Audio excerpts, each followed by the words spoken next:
Okay,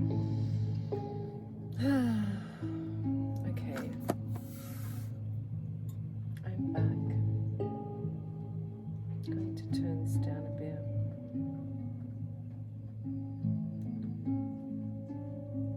And try some talking in this video.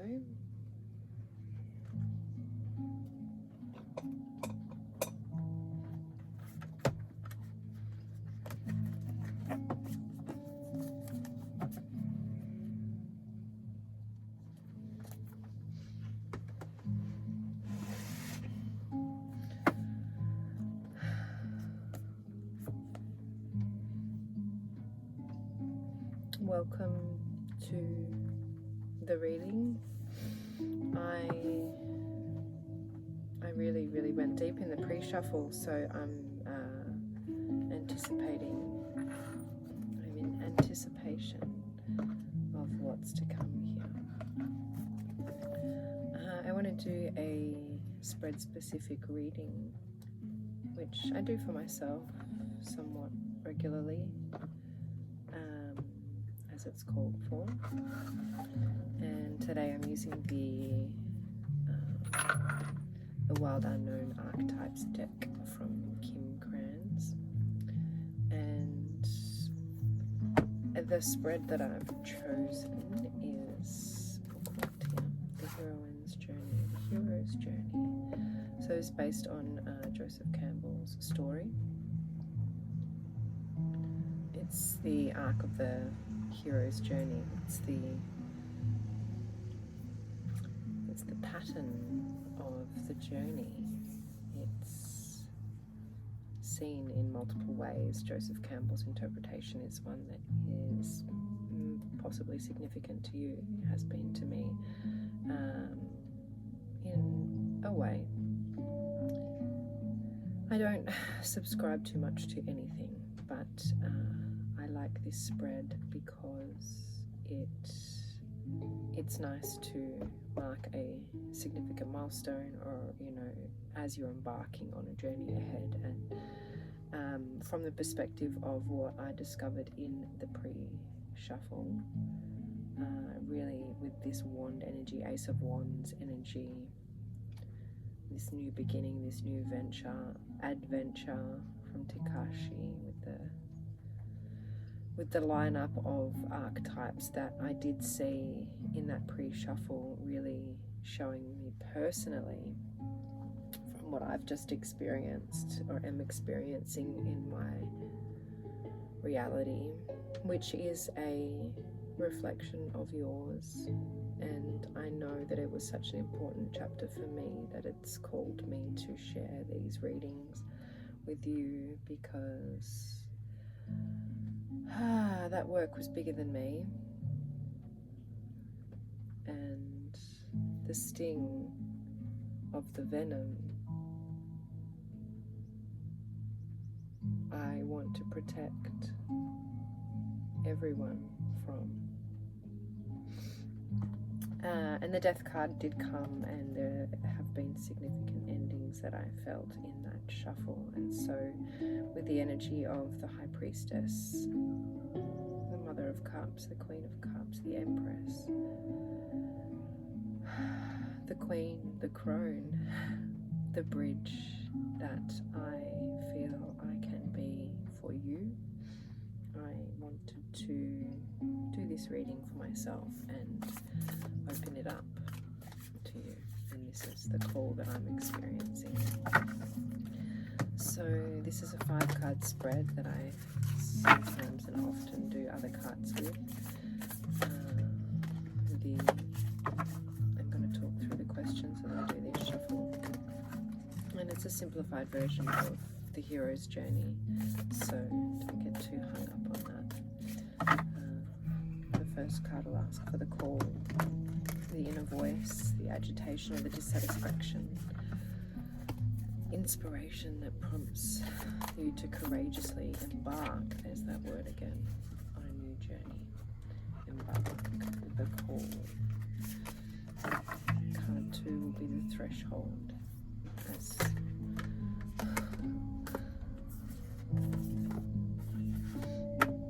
think we're going. obstacle to your leaving, the habit that wants to hold you back. It's like he held you back many times before. Well, that immediately shifts me into the energy of challenge, ordeal, which happens to be the third card. The deeply profound challenge or dilemma you will face along the way. The lurking shadow that will reveal itself so that you can grow. Nice. And we're pulling these cards in sort of a triangle. And the ordeal is at the peak of that for a reason. As we go up, now we can come down into the boon, the reward, the wisdom, the skill, or the blessing that you will obtain in your journey. This gift is mystical by nature and can't be found in creature comforts. Oh, what? The boon. This gift is mystical by nature and can't be found in creature comforts. This creature comforts theme is coming to me nostalgically. I'm remembering. And card number 5, the return. What you can expect to encounter upon your return as you return from your hero's journey. The homecoming impacts your ability to integrate meaningful change, so prepare accordingly.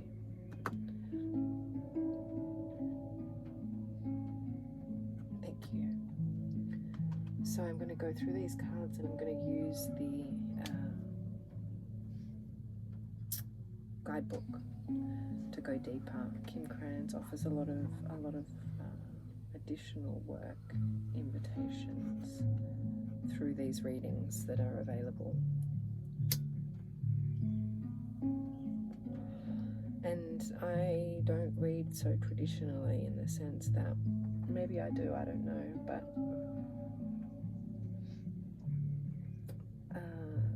this is a general reading really. I mean, for you, this is quite specific for me. I've intended it to be that way. It's not always like this. And a personal or a private or a one-on-one reading is really interactive for me. I know that the power in this tool, these cards, is that of your intuition. So when I do a reading, yes, it's my intuition, but I really want to leverage yours.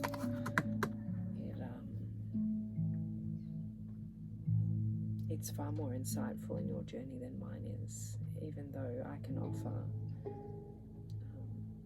myself as a conduit,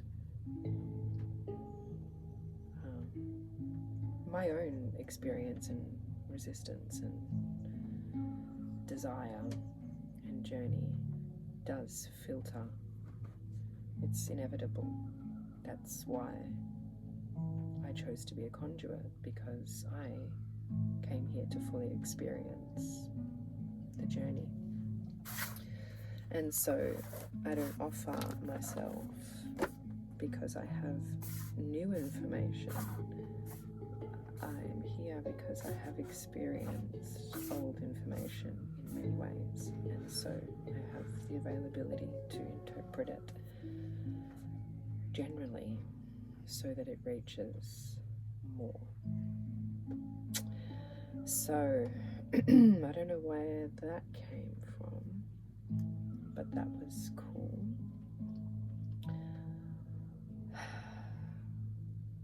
But yes, this reading is, thank you, this reading is, I have a photo here of the reading I just did, the pre-shuffle. It's deeply affected by that, as like it's a domino effect of these cards and that story that was highlighted to me, has embarked me on this journey now. And that wand energy, the new beginnings, even with the Page of Cups, the heartbreak, those archetypes. I anticipated that the call of this journey was going to be very deeply specific to me, because I could see my story there. So here we go, the womb. There's no denying I've just been through something very deep here.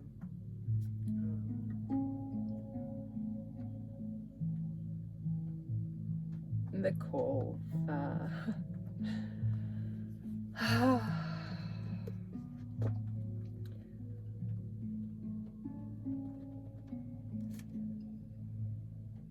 What does the womb represent for you?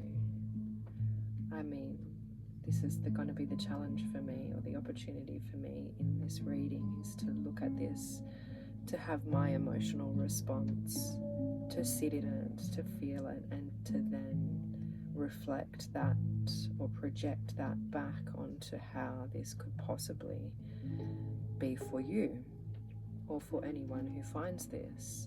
And so my immediate response to this call on this journey is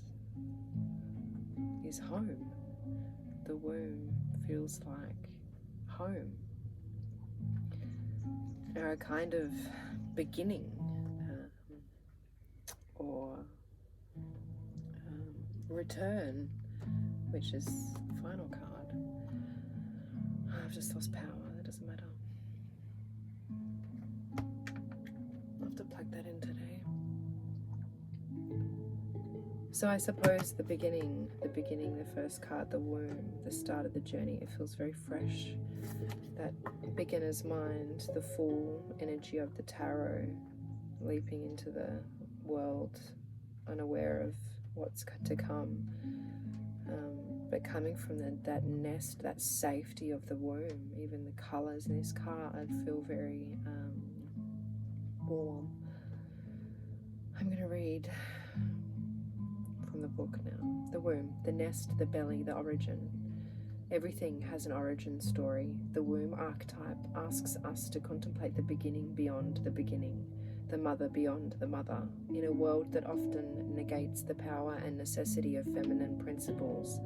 This card returns us to the warmth, tenderness, and sacred intelligence from which we came. It is a card of receiving, not achieving, of accepting love from the mother of us all. She is the life-giving force that forgives and cherishes even the most wounded and disparate soul. No matter how lost you are, the womb awaits your return to help you heal and grow. This card is a call to keep things simple, to return, to be reborn in the name of love. The womb is everywhere. It is beyond gender, beyond time. We are within it as it is within us. Oh, that's beautiful. When light, this card represents nourishment, harmony, warmth, and love. When in dark, stricken, ecological crisis, infertility, and balance. And this is really a reflection of what I've just transmuted in this journey from darkness to light.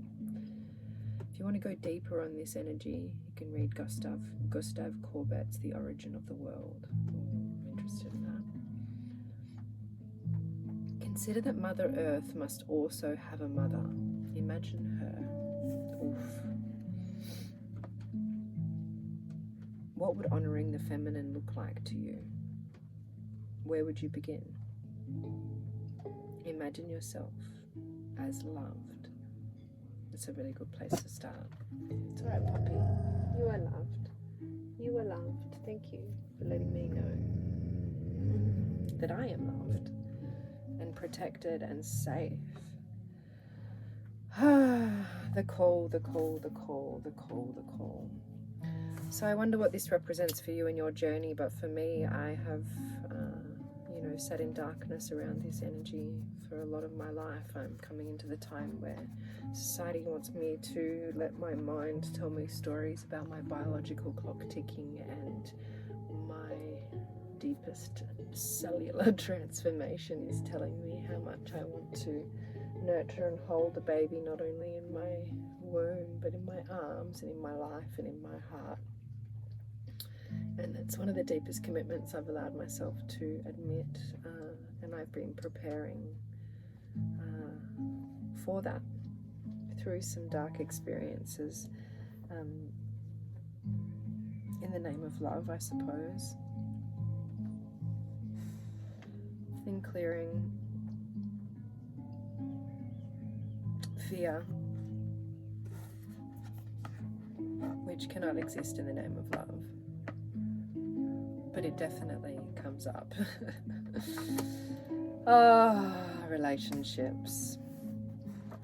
Thank you for that card. Okay, let's step across into the threshold with card number 2. The obstacle. The obstacle. Mamma mia. Eros.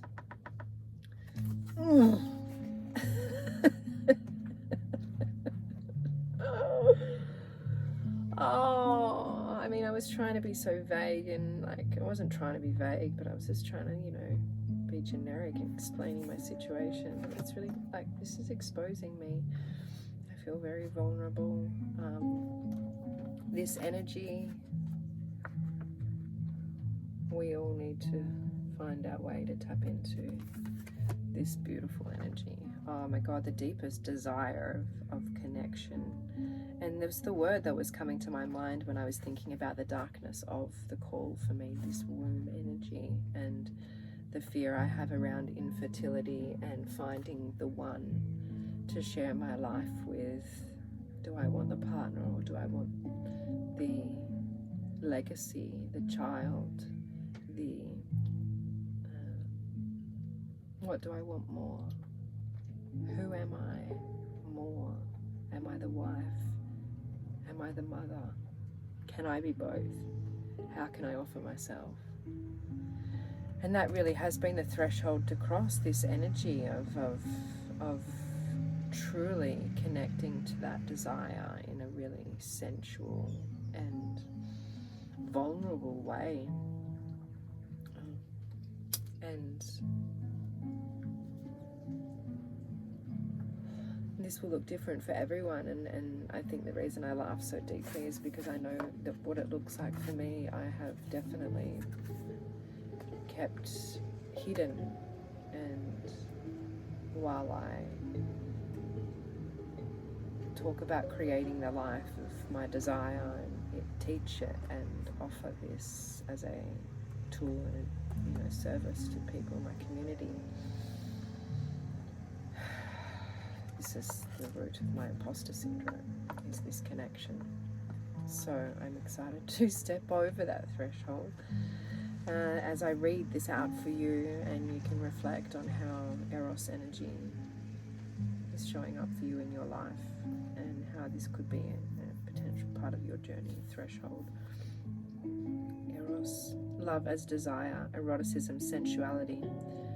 Though Eros can be depicted as unbridled sexuality and eroticism, a more contemplative understanding of this archetypal energy leads us to the root of desire itself. What do we long for? What are we awakened by love? Why are we awakened by love? What makes us hesitate in the face of intimacy? Eros reconnects us with the primal longing to merge with another human being, nature, music, art, plants, food, or anything that we perceive as we are separate from. Eros allows us to momentarily unite. Our heart embraces otherness, and in doing so, we further understand our own. Our life force awakens. This card reveals an inevitable invitation into love's labyrinth. You may find yourself swirling in a new territory of desire and sensuality. Explore the labyrinth with a curious and honest heart, and remember, though the way is circuitous, you are always being led towards its center. When light, this energy is passion, playfulness, sexual health. When dark, it is madness, projection, and obsession. To go deeper, Love Sonnet 11 by Pablo Neruda and Basket of Figs by Ellen Bass.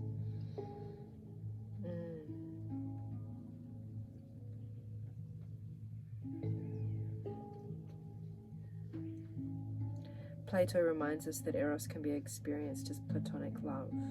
It is activated when we witness beauty and truth in the world, when our barriers soften. This energy is so alive in me, and I notice even this tattoo on my arm. Might be a story for another day, I'm not sure. We'll see what happens here. It's 20 minutes in, I've got 3 cards to go. But it is alive in me, and it's alive in you, and I suppose you'll notice it on days where you can just see beautiful things more. And this tattoo represents balloons for me, and I notice how people notice it in me when I am operating from this frequency, when I am naturally responding to this energy and the beauty of life. I feel like the Creator is within me. That's what it is. I feel the Creator within me, and I feel so proud of the existence that I have created. To be able to marvel at a butterfly or a piece of rock that looks like something even more beautiful than a rock. And just being able to see the layers of beauty in a really sensual and juicy way.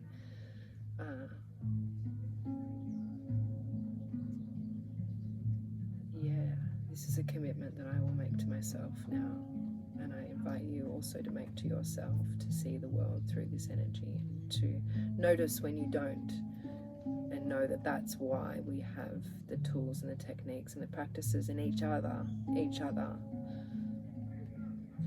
to remind us. Oh,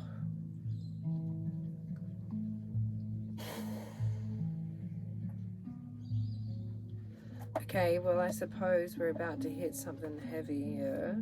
The Ordeal. Bring it on. Fuck. Well, that's a slap in the face.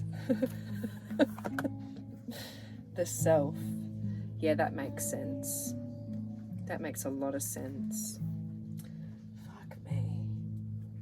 I mean, we can't, I can't, you can't, it's not, this is everybody's call.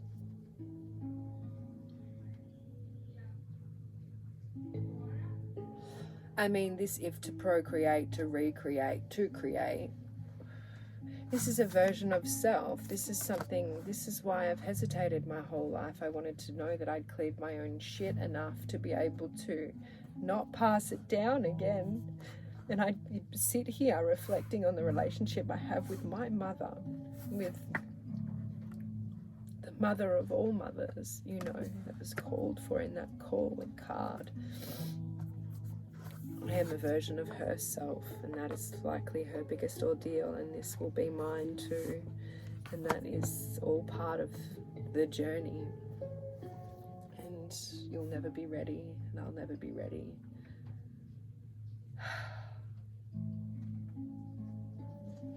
And the struggle I've witnessed in the relationships around me, of people's fears to even be able to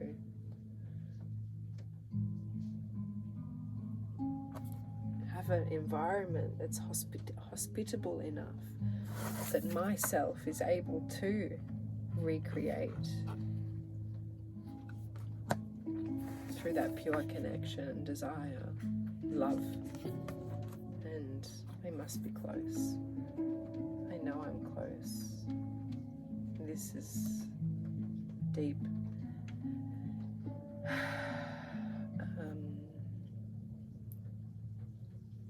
This is an honourable connection to knowing how close. Thank you for allowing me to see it this way and inviting me to share it. I don't know who I'm talking to. I'm admitting some things to myself as I am here.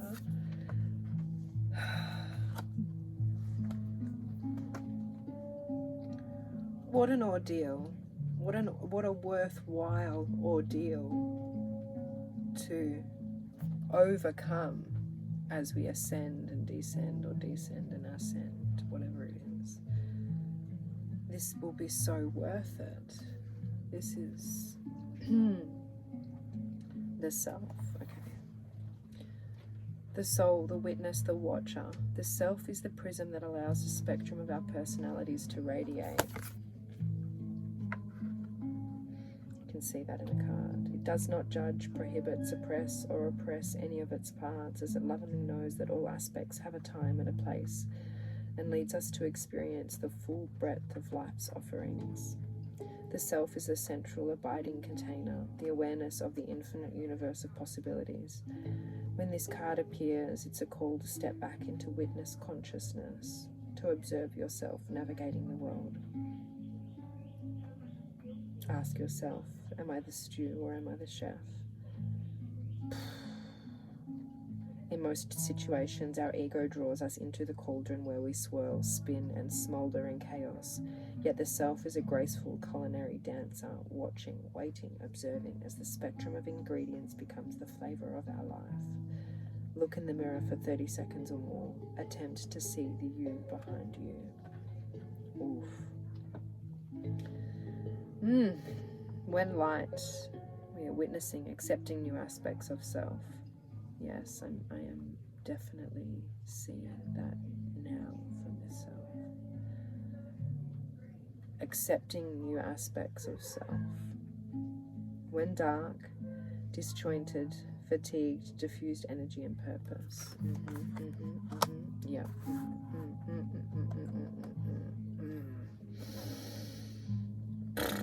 To go deeper, which I think I am self-prescribing because this is important, watch Robert Bly read Kabir's poem, This Clay Jug. Whoa. And I did nothing different, and it was like, I just inhaled. I did nothing. I don't know what that was. Oh, it's all through my nose now. Okay, I'm choking on myself. It's no surprise that two central mantras in the yoga tradition concern themselves with the self. Experiment with Soham, I am that, and Sat Nam, true identity. Whoa. Soham and Sat Nam. If this card is perplexing for you, guilty. Yes. Fuck, man. You are on the right track. It challenges us to expand our sense of identity beyond the little self, and the ego resists such movement. Oh, okay, alright, yeah. I'm quickly trying to hurry myself over to the next card to find the reward, the boon, the blessing. This is not lost on me though, and this requires me to go deeper. So I am definitely going to watch Robert Bly read Kabir's poem, This Clay Jug, because it made me choke. And I'll get back to you, I don't know, when. And again, you might be me. I don't know who I'm talking to. Anyway. Oh, fuck. I swearing. I've been trying to avoid this one. The flame. Look, alright, fine, okay? I just... whatever.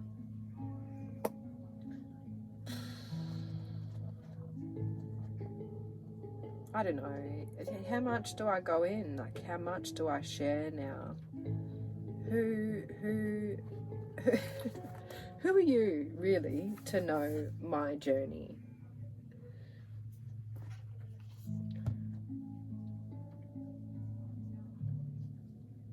And I'm sitting here wanting to say things like those who know me will know why I'm reacting this way. And who am I recording this for? This is an offering. I know who this is for. I know that this is for me.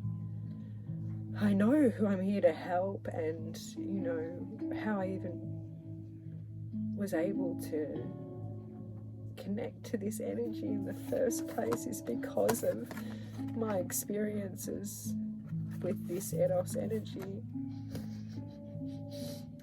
So I guess I'm talking to myself, my flame, my twin flame, your twin flame journey. This is what I have been on, am on, and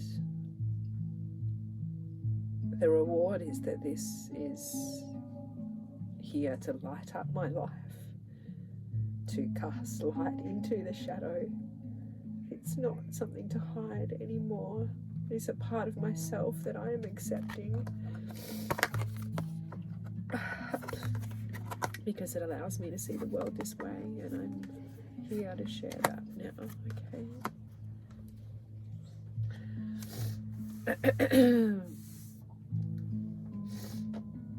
Okay, I'm crying a lot. It's cool. It's alright.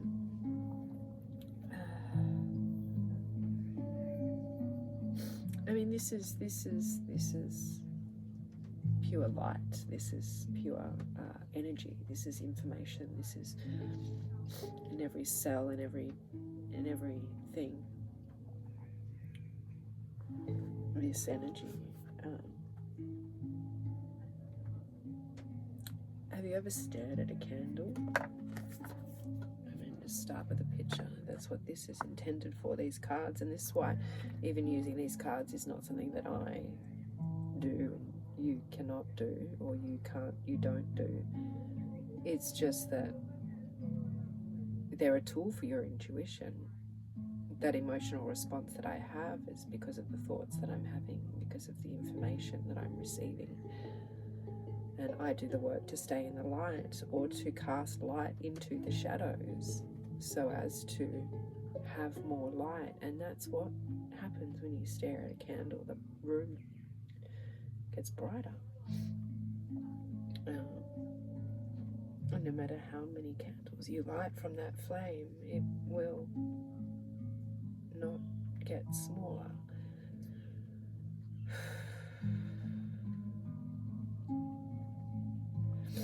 And so if there have been parts of yourself that you have not been accepting, and you've been hiding and hermiting and healing, that's beautiful, and as have I. And this pearl in the center is just ready to shine now. The ordeal is on the descent as this flame is reignited in you, and I made a commitment with the Eros energy to do what I need to do to stay in that light. And here it shows as that blessing, and I guess I'm telling myself that I am available for service.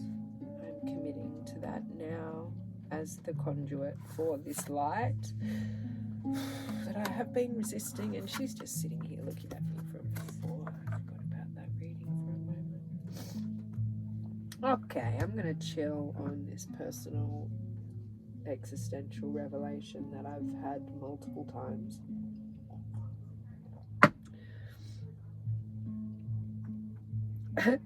Excuse me. And I'm going to read the card, the flame, to you. Have I read it? Did I read it yet? No. Where have I been just now? Oh, I just need to take a moment. Shit. Sorry for all the sniffling. This is just, yeah, I'm just having a processing.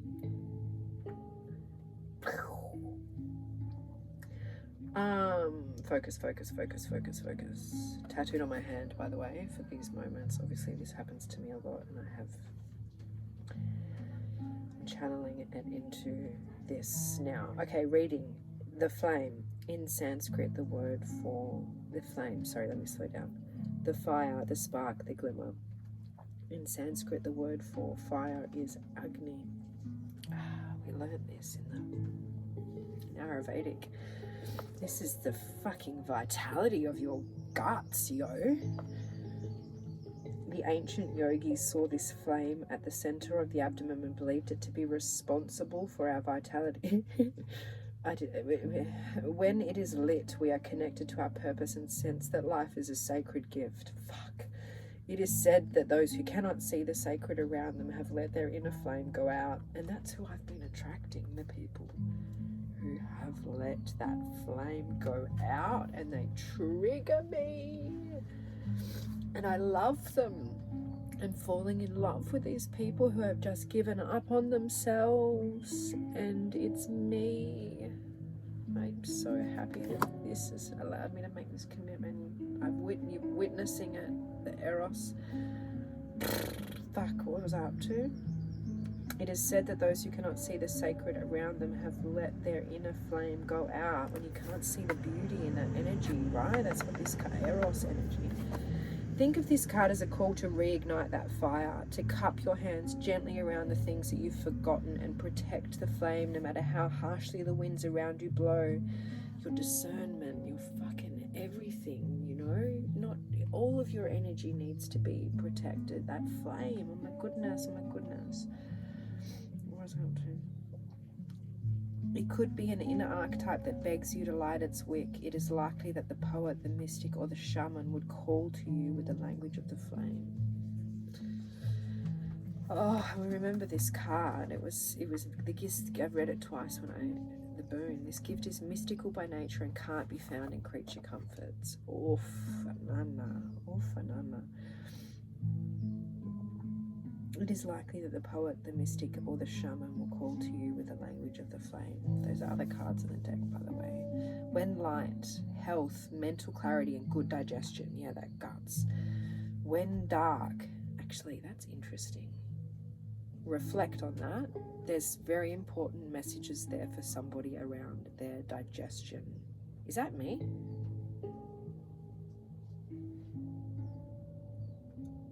No.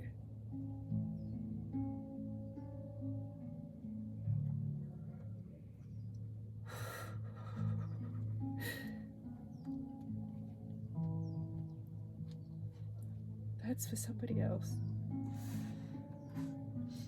It's very important. I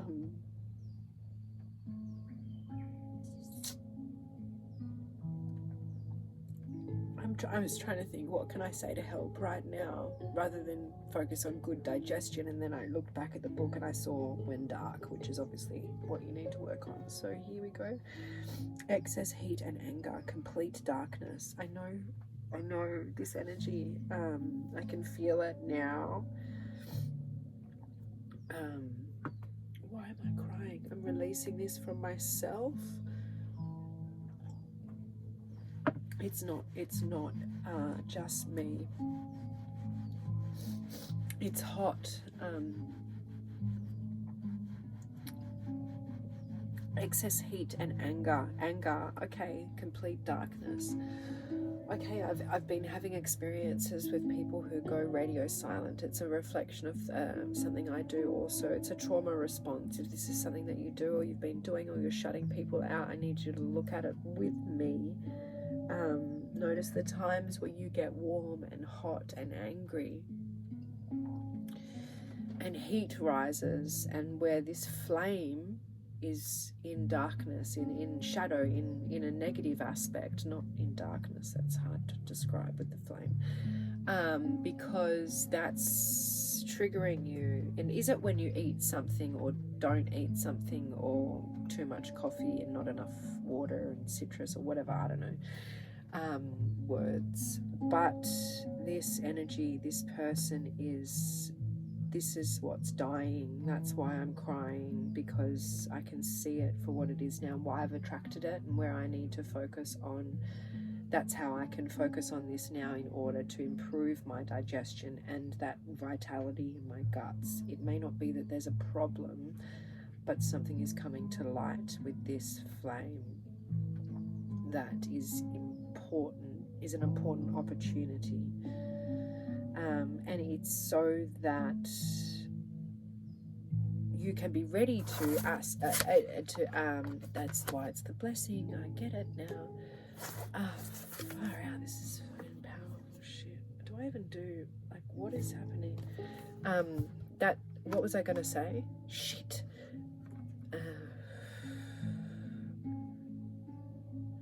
It's like you need to detox the flame, the energy, the light that you give off. Otherwise, it's dirty light. No, you're adding to the shadow, and the aspects, the negative aspects of yourself will continue to be mirrored back from you because you have dirty light. So as you focus on whatever makes the good digestion happen, the good feeling, excess heat, anger, when you notice the moments where you've got that feeling, work on the trigger. What happened just before it? What were you thinking just before it? What happened? What was the origin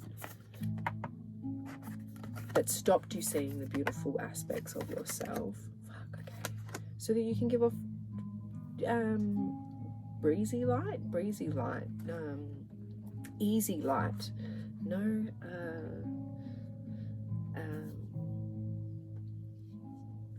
clear light, okay, healthy light, when light, health. I'm having a lot of fun with this. I don't know what's going on. Let me read something again. Here we go. It's another suggestion. I was like, how do we get healthy light? We want clean light, detox light, clean light. I mean, I suppose you clean up your shit, you know? Yeah. To enliven the connection with this archetypal energy, practice the candle gazing technique called Trataka. Notice how lighting a single candle in any space brings magic to the room and creates a sense of reverence. Oh my goodness, it's so important. Okay, I'm going to make sure that there's a candle every reading from now on, because I get why now.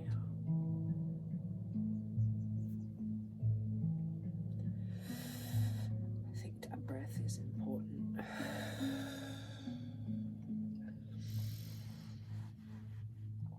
Oh, okay.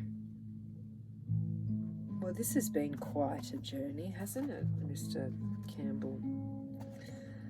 Let's come home, shall we? The return. That was beautiful. Thank you. Fucking wherever that came from, whatever that was. Jeez. I keep covering myself up because I have a Rick and Morty wobble up a dub dub t-shirt on. That's the only reason why. But I'm accepting these parts of myself, and now this card comes up, and I haven't even shown it to you yet because I'm still not ready to accept that it's a part of myself. But this is, why was I here doing this reading? Why? Do you remember? Why are you still here listening to this reading?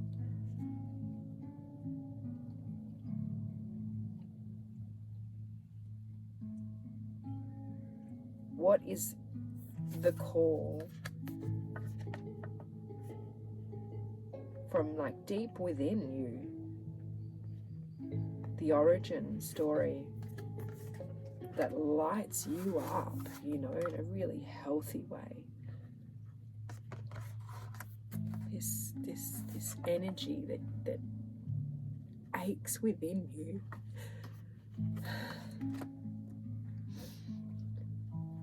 And how are you even going to be able to see all aspects of yourself if that journey is not shared? And how have I been doing this on my own? I haven't. Why have I thought that I needed to? I know that I've always been divinely guided, and I've been doing some detoxing.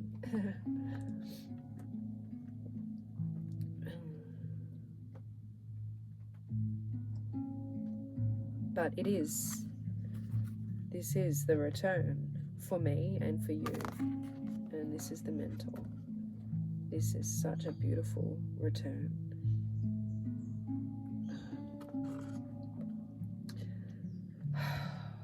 I mean, this is my offering,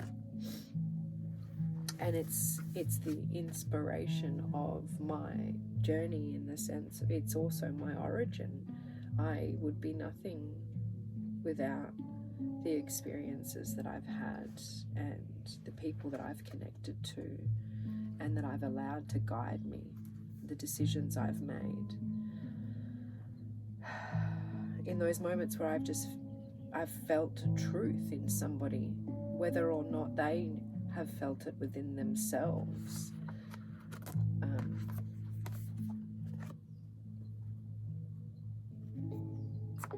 And I suppose the mentor in me so much wants to create a legacy of wisdom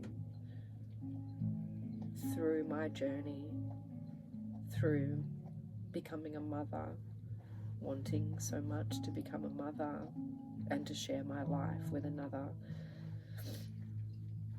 to be the ultimate mentor. And so I know that while I haven't done this journey on my own, and I have been so uniquely guided, not only by the higher wisdom,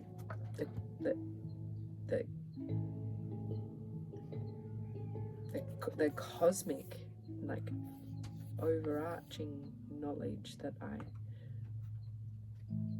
allow in, I sit in, and I do the work to clean the shadows that makes me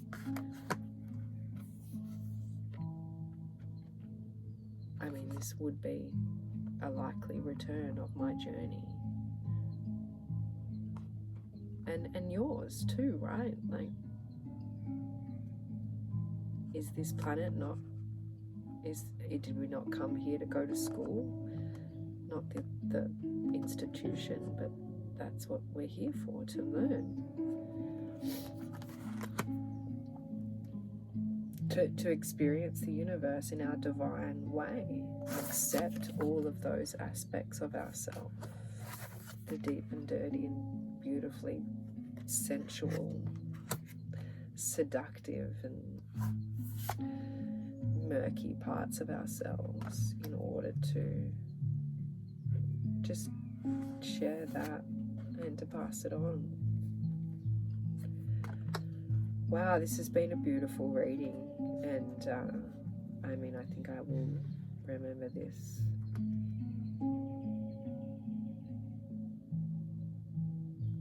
Yeah.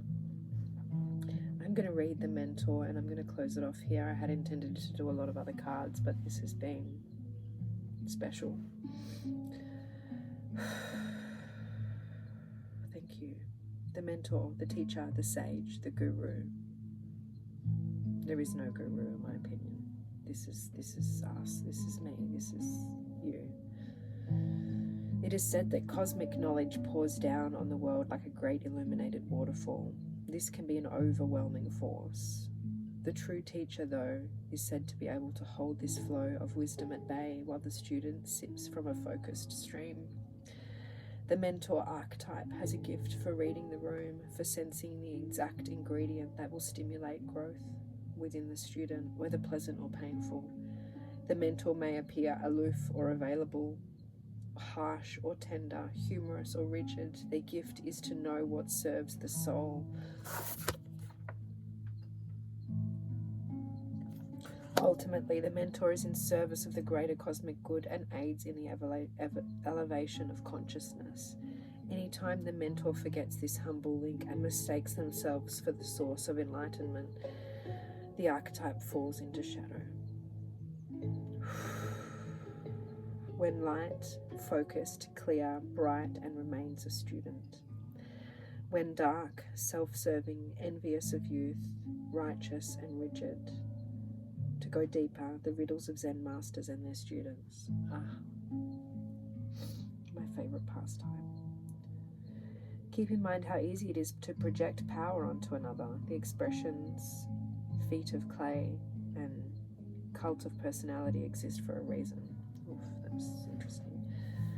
Although it's typically true that parents are our initial teachers, the child will eventually seek a mentor figure outside of the home to assist their growth. Yeah. This is really the circle of life, and this is, I thought this was going to be like a little overview journey, but just inviting you in to be able to share this, I can see how it's deepened my connection to the light and talking. It's an aspect of myself that's been upon question recently in the words that I say and how I say them, and engaging myself in relationships that I have not been fully self-expressed in order to clean up my dirty light. Oh, know what he's saying there, but that's okay. We're there. Always a student. And I guess this is a great place to wrap this up, because I don't know what this was about. Adventure. This reading was new beginnings, offering myself to this journey and sharing where I'm at so that you can see. Well, I just was trying to figure out what my friggin' offering was, to be honest, and I guess we've figured it out. I'm here and I'm a student of this journey as much as you are. I'm willing to accept all aspects of myself and mirror them back to you for the greater good. And I suppose I've always done that. Now I'm just here for you, I suppose. And with every word of my readings, I always like to believe that I'm talking back to myself. And so I hope you hear that within you too, and hear the words in your own mind or say them out loud with me, so that you know that you're here for yourself too. At the end of the day, that self is going to be our constant challenge or opportunity in our journey, accepting all aspects of ourself and holding them and just being there for them, being your own mentor. Thank you for joining me. Hope you had a little yummy cup of coffee too. Thank you for all of the beautifully guided messages and the mentors that are here with me and us also.